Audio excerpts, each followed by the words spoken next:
Have you ever asked yourself this painful question? Why do some men never chase, yet women emotionally chase them? Why do some men never explain themselves, yet women feel compelled to prove themselves to him? And why does trying harder almost always make attraction disappear, instead of growing? Today I will show you something most men are never taught. Not romance, not compliments, not confidence tricks, but 5 hidden psychological rules, inspired by Machiavellian emotional strategy, that quietly reverse power without manipulation, without cruelty, and without begging. If you truly understand these 5 rules, you stop chasing affection. You become the emotional reference point. Before we begin, subscribe to the channel, like the video, and watch until the end, because one of these rules will completely change how women respond to you, and it will protect your self-respect at the same time. Let's begin. Rule 1. Never offer security before it is earned. Here is the first brutal truth most men refuse to accept. Emotional safety is not created by constant reassurance. It is created by emotional consistency and selective access. When a man offers unlimited emotional availability immediately, "I'm here anytime. I won't leave. I'll always understand. I'll never get tired of you," he believes he is being kind. But psychologically, something dangerous happens. The nervous system does not value what arrives without friction. Machiavelli understood a core truth of human behavior. People bond more deeply to what they must emotionally invest in, not what is handed to them freely. When a woman feels your emotional presence is guaranteed, regardless of how she behaves, your presence becomes background noise. But when your emotional presence is calm, stable, and not automatically accessible, it becomes meaningful. This does not mean you disappear. It means you stop volunteering emotional labor that has not been earned. You stop explaining your intentions prematurely. You stop proving loyalty before loyalty is tested. You stop over-clarifying where you stand. Because attraction is not created by emotional promises. It is created by emotional predictability combined with selective access. You show warmth, but not submission. You show interest, but not emotional dependence. You remain present, but not permanently available. This subtle restraint forces the other person to lean forward emotionally. She begins to wonder, does he choose me, or am I just automatically accepted? That question is powerful. And here is something most men misunderstand. This is not manipulation. It is emotional hygiene. You are not withholding to control. You are protecting your emotional energy from being spent on someone who has not yet shown emotional responsibility. And when a woman feels she must emotionally rise to meet your standard, she begins to invest. And what we invest in, we emotionally attach to. Rule 2. Never explain your value. Machiavelli warned repeatedly about self-advertising, not because confidence is bad, but because explaining your value weakens perceived authority. Here is the psychological mistake men make. They try to be understood. They try to be seen. They try to justify who they are. They explain their intentions. They explain their loyalty. They explain their mindset. They explain their seriousness. But attraction does not grow from explanation. It grows from experience. The more you verbally declare who you are, the less your behavior is trusted to speak for you. A man who truly possesses inner status never narrates himself. He does not announce standards. He lives them. He does not say he is emotionally stable. He demonstrates emotional stability under pressure. He does not say he is disciplined. He shows discipline in how he manages his time, energy, and boundaries.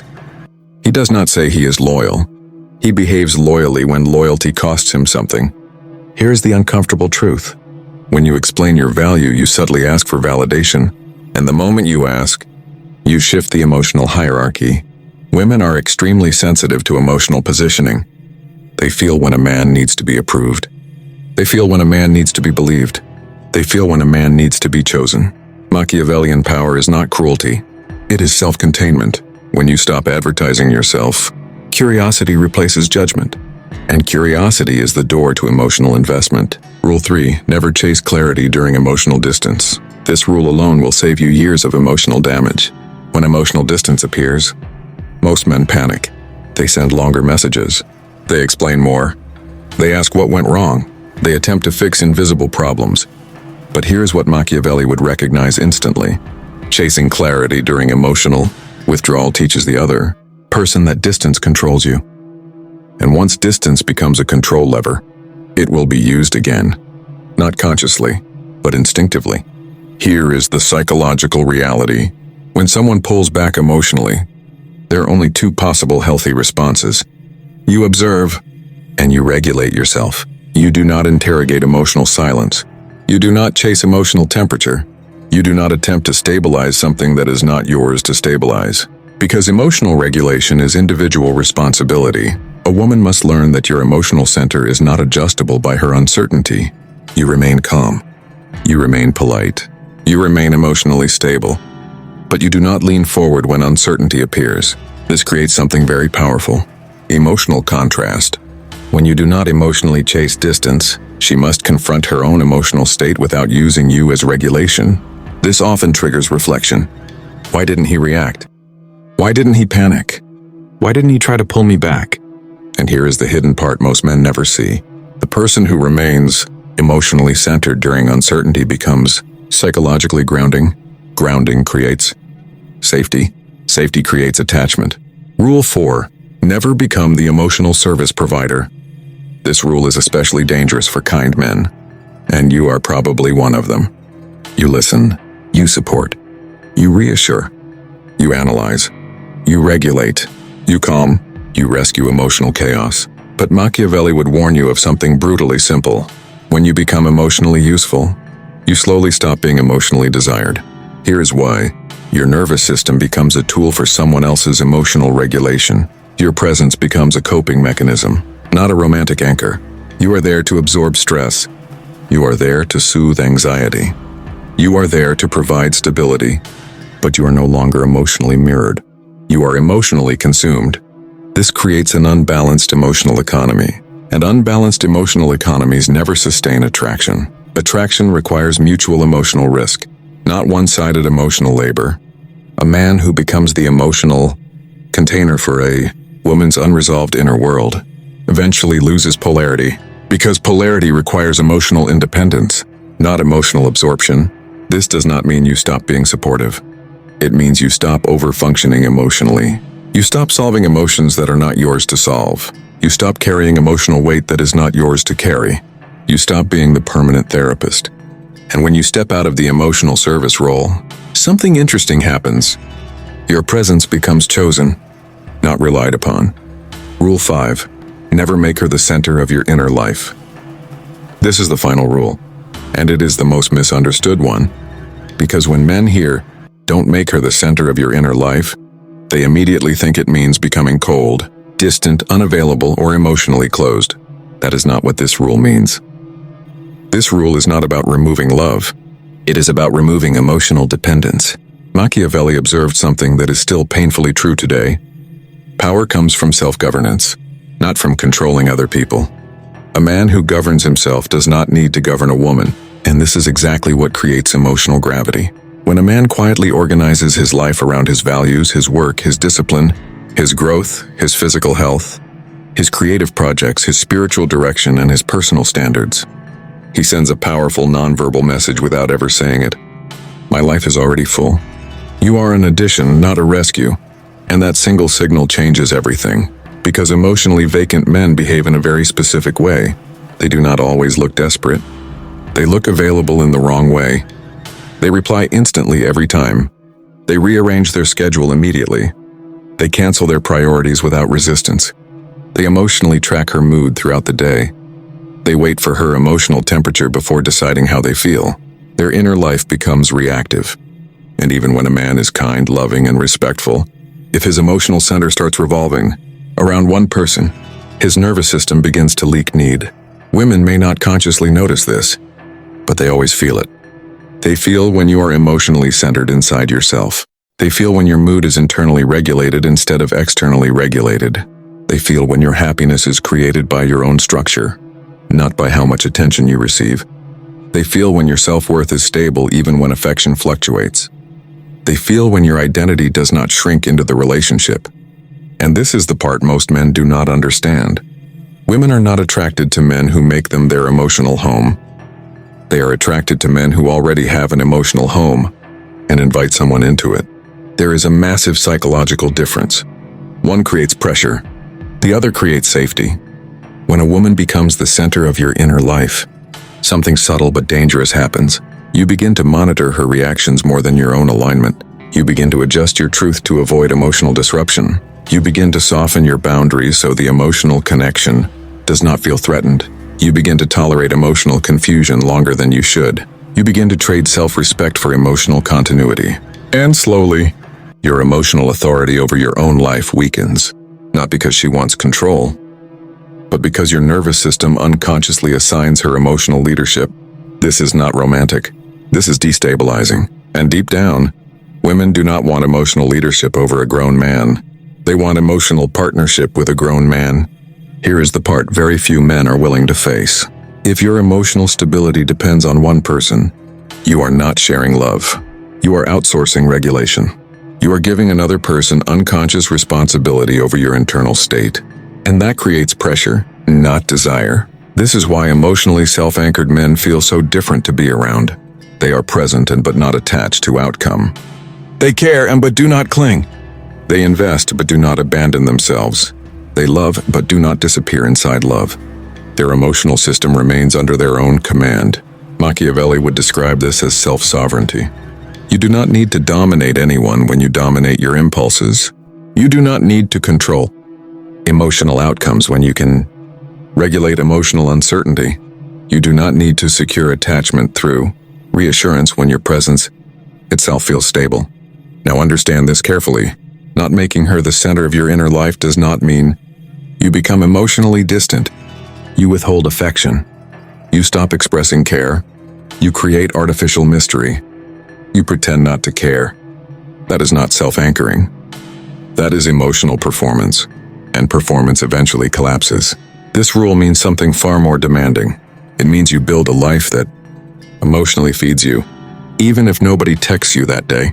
It means your sense of progress does not come from romantic validation. It means your identity does not pause when a relationship begins. It means your standards do not disappear when attraction appears. It means your routines do not collapse when love becomes intense. It means your emotional discipline does not weaken when attachment grows. And here is the quiet transformation that happens when you live like this. You stop scanning for signs of withdrawal. You stop interpreting tone shifts as threats. You stop overreading small changes in behavior. You stop emotionally chasing reassurance. You stop needing constant confirmation that you matter, because you already know where you stand with yourself. This is the foundation of emotional independence. And emotional independence creates polarity. Most men emotionally orbit the woman. Their plans adapt to her schedule. Their emotional state adapts to her mood. Their self-image adapts to her feedback.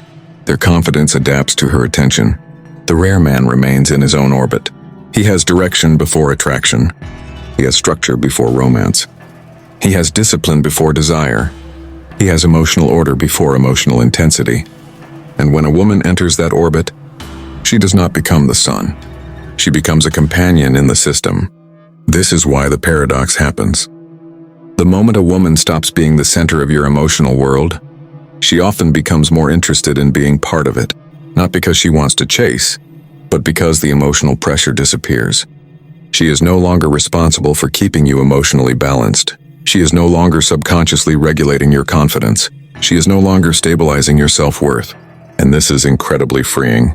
Psychologically, nobody wants to be responsible for another adult's emotional stability, but many people deeply desire to share emotional space with someone who is already stable, someone whose emotional center does not collapse under uncertainty, someone whose identity does not disappear inside attachment, someone whose life continues to move forward regardless of romantic outcome. And this is the final hidden truth behind emotional pursuit. Women do not chase men who make them their emotional purpose. They are drawn to men who already have a purpose and leave space for love without surrendering themselves to it. That is what Machiavelli meant by power, not domination over others, but dominion over your inner world. Why these rules make women beg without you doing anything? Let me clarify something very important. When I say beg, I do not mean verbal begging. I mean emotional pursuit, initiation, investment, repair, reaching out, curiosity, desire to reconnect. These behaviors are the real signals. And these behaviors are triggered by emotional imbalance in the correct direction, when you are calm when others expect reaction, when you are self-contained when others expect validation-seeking, when you are supportive without becoming responsible, when you are warm without becoming dependent, when you are emotionally present without surrendering your emotional center. You quietly become emotionally difficult to replace, not because you manipulate, but because your emotional profile becomes rare, the big Machiavellian misunderstanding. Many men misunderstand Machiavelli. They think he taught cruelty. He did not. He taught psychological structure. He understood that emotional chaos creates vulnerability, and emotional sovereignty creates influence. Influence is not dominance. It is emotional reliability. Here is the deeper lesson. You cannot lead emotionally if you cannot regulate yourself. You cannot create attraction if you cannot contain uncertainty. You cannot be trusted if you collapse during discomfort. You cannot inspire desire if you leak emotional need. Machiavellian discipline in relationships is not about tactics. It is about self-command. A hard question for you. Let me ask you something honestly. When you think about your past relationships, were you emotionally leading or emotionally reacting? Were you creating emotional direction or constantly adjusting to emotional volatility? Were you choosing or waiting to be chosen? This is not judgment. This is awareness. The final truth you must understand. Here is the final psychological truth you must understand. Women do not become attached to men who emotionally perform. They become attached to men who emotionally stabilize. Not by controlling, but by grounding. Not by persuading, but by regulating. Not by impressing, but by remaining centered under emotional pressure. Your real work as a man is not learning lines. Your real work is not learning tricks. Your real work is emotional mastery. Because when your emotional system becomes calm, disciplined, and self-directed, you stop chasing emotional outcomes, and people begin emotionally orienting toward you. If this video helped you see your relationships differently, subscribe to the channel, like this video, and write in the comments. Which of these 5 rules challenged you the most? Because the rule that makes you uncomfortable is usually the rule you need the most. With that said, thanks for watching, and until next time.